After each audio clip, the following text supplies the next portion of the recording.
I've been getting a lot of calls this week about Seadoo maintenance, Seadoo summarizing. So I figured I'd just make a video to explain a lot of things that I text back and forth about. Just give you a video, do it all in one shot, help explain everything. So this is a 2014 Seadoo RXP. That means it's supercharged. I think it's got like 70 hours on it. And we did have to rebuild the supercharger on this, just so you know, only 70 hours. When people call me and they say, hey, I want it summarized, for me, when I winterize a ski, the way I leave them with the battery disconnected on the negative. And the reason you do that is that way you can charge the battery while it's still sitting in the ski. You never want to charge it with your negative connected. You will fry the voltage regulator. So I will disconnect the negative, and that's basically it. You don't need to do anything else to it. So when you go to summarize it, all you need to do is connect your negative. Start the ski, fire it up. You can fire these up dry. Matter of fact, you're supposed to run it for 10, 15 seconds. You're ready for the lake. That's all you got to do, okay? But let's assume you went somewhere else. Who knows what they've done? Other shops like to get you coming and going. So you're bringing it in to summarize. One of the things I'm going to ask you is, when was the last time you had a service done? So on average, I like to get people that come see me on a 50-hour or biannual maintenance schedule. So for example, this ski's a 2014. It's been in multiple times because they don't put 50 hours on it. So it's 50 hours or biannual, whichever comes first. And what that includes tune-up, so new spark plugs, oil, filter. It includes, I hook up the dealership software. I check it for codes, make sure it's running right. And I also clear the maintenance counter. So one thing that Seadoo has done is that they've made it so that even if you do your own servicing, after a couple years, it's gonna tell you that the ski needs work, and it's not gonna really differentiate between just needing that thing reset or something more serious. Isn't that kind of them? So I reset that. I also, at no additional cost, if you like your keys, if you have multiple skis and you like the keys to all work from one ski to the other, maybe you don't need a learner key, maybe you need more learner keys, however you want it, or I can disable this altogether so that any desk key will work on your ski. However you want it, I just throw that in there at no extra cost. And I pressure test your closed cooling system. The engines are closed cooling. The exhaust system and the supercharger system, the intercooler, is not. It takes raw water up from the lake and shoots it back out. But the engine is closed cooling. So one thing that happens during that biannual service is, and this can be on a supercharged or regular, any other ski, as long as a 4-tech, we're not talking any 2-strokes here, is I will take the coils out and I'll pull the spark plug out and it'll be covered in oil. And what's happened is there's a tube right here, and it's called the spark plug tube seal, has gone bad. It means this little seal right here on the bottom is bad. So that sits inside the head, and oil that's up inside the cylinder head is getting inside where the spark plug sits. And it can cause it to run pretty bad. I mean, it's not gonna be catastrophic, but it'll definitely run pretty bad. Usually when you see that, you don't just put the plugs back in and keep going. There's no reason to do a tune-up just to put fresh oily plugs back in. That doesn't make any sense. So a lot of times you're gonna have to replace these. They're on average like 50 bucks installed a piece. So not terrible, but it starts to add up. You know, you're 300 for the service. Now you add 3 of these at 50 bucks, you know, and you're 450. I don't charge to summarize. That's just kind of included in this service. So the next thing is the supercharger. So Seadoos have notoriously bad superchargers. They say the most recent ones are non-serviceable. They're supposed to be great. You can believe what you want. But these superchargers go bad all the time. And when they go bad, so the supercharger's right down here, you kind of can't see it. When they go bad, the thrust washer inside of them shoots through the engine, and it is catastrophic. You need a new engine. Like, there's no getting around that, and you need a new supercharger. So it is thousands of dollars. It's generally more than the ski's worth to do.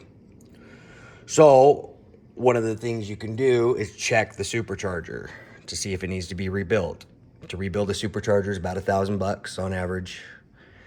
And the only way you can check them is that, so there's a hose down here. I can pull the hose. I can feel the fins in there and see if they wiggle. But that's not, a guarantee that that's it. The only other way to check them is to do a slip test. Slip test includes taking this valve cover off. So I take the valve cover off. I lock the timing chain from moving.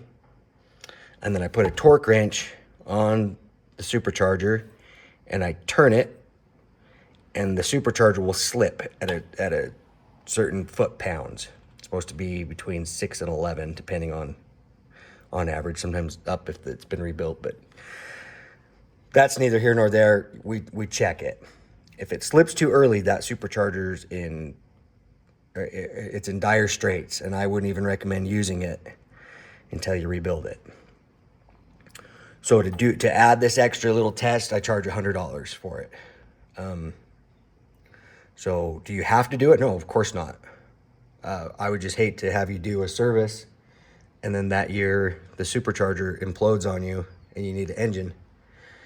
You could have went without. I would rather you not do the service and just do the supercharger check, because then your engine will run on dirty oil and foul the spark plugs. The engine will be fine. It won't be fine if that supercharger implodes. So, I don't ever like to talk people into more service than they need. I want to charge you as little as possible and, just have you be happy with it and come back every other year and have customers that like me and are happy with me. I would much rather that any day and make, potentially a little less money. That's fine. I would rather that. So I try not to talk people into it, but I do want everyone to know that it's a big deal. And these Seadoos in particular, I'll be honest, I wouldn't buy one. When people call and ask me what to get, I say no matter what make or model you get, I would not get a supercharged ski. So that's for one. The next thing is I tell them I would get a Yamaha if I was going to buy anything. But the Seadoos are cool. I like them. They're definitely fast. So I don't want you to feel bad about your Seadoo. I'm just being honest. I think that's everything right now. I guess since we're doing an informational about Seadoos, the other thing I'll tell you is that Seadoos, we talked about how the exhaust systems have a closed or a raw water. The exhaust system is cooled by raw water, meaning that the jet pump in the back sucks up raw water from the lake, runs through the intercooler if it's supercharged, through the exhaust system and back out. It doesn't flow through the engine. Well, Seadoo had the brilliant idea, and they still do it to this day, to use a resonator. The resonator is basically like a water muffler. All it does is keep it kind of quiet, makes it run more quiet, and it's plastic.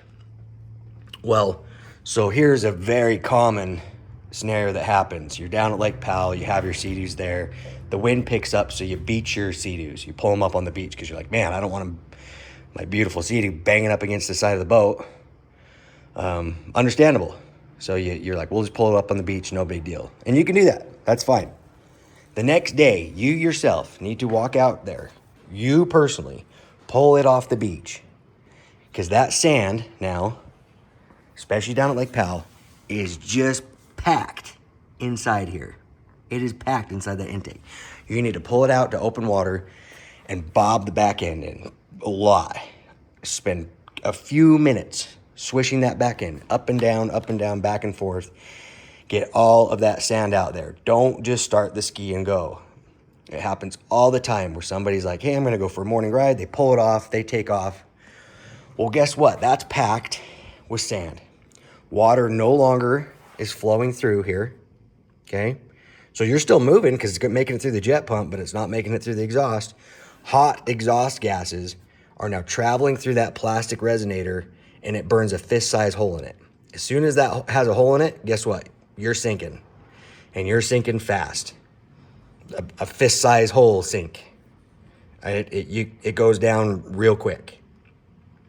So it's imperative. I mean, you know, you've got a sunk ski at that point. You need the resonator replaced. It's a disaster. If you even recover the ski, you know, I'd say maybe just let it sink if you can, but usually they don't sink all the way. Point is, you know, go ahead and beat your ski. I don't think it's that big of a deal. Some people are super opposed to it. I'm definitely for it, but you got to make sure, especially down at Lake Powell, that you get the sand out of that exhaust, out of that jet pump and the intake. So if you're not sure, just take a little more time. It'll all come clouding out of it. You know, it gets in there easy, it'll come out easy. I think that's it. If anybody has any questions, you got my number.